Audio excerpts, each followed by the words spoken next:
আমরা আজকে শিব পূজার জন্য, আজকে তো শিব পুজো না, মানে শিবরাত্রি, এবার কালকের জন্য ভাট ফুল, আকন্দ পাতা এগুলো নিতে এসেছি এদিকে। এই যে আমরা ফুল তুলছি পৌনে বাজারের থেকে। সীমা দিদি আর মধ্যেই চলে গেল, প্রচণ্ড রোদ, তাই আমি রুমাল মাথায় দিয়ে যাচ্ছি।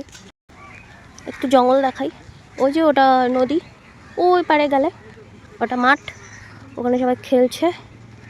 ওইদিকে ফুল, হলো পিডাব্লিউডির অফিস। ওই যে আমরা ওই পারে রাস্তায় পার হবো, তারপরে বাড়ি। ওই ভাঙের পাতা খুঁজতে গেছে দিদি, আমি দেখাচ্ছি বসে নিয়ে।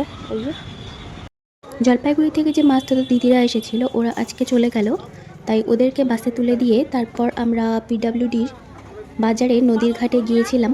ওখান থেকে পুজোর যা সমস্ত সামগ্রী লাগে, যে আকন্দ পাতা, ভাটফুল, এগুলো নিয়ে তারপর বাড়ি ফিরেছি। স্নান খাওয়া দাওয়া করে ঘুমিয়ে পড়েছিলাম। ঘুম থেকে উঠে ফ্রেশ হয়ে আমরা গেলাম মহাবীর স্থানের বাজারে। শিব চতুর্দশীর আগের দিনের বাজার কতটা সেজে উঠেছে বা জাঁকজমক, সেটাই দেখালাম।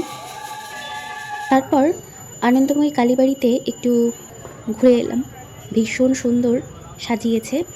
দশকর্মার দোকানগুলো দেখাচ্ছিলাম, যেহেতু পুজোর মার্কেটিংয়ের ভিডিও বানাচ্ছি তাই ওগুলোই দেখালাম। তারপর দিদি, আমি, মা থানা মোড়ের থেকে টোটো নিয়ে বাড়ি ফিরে এসেছি। আজকের ভিডিও এতটুকুই, টাটা।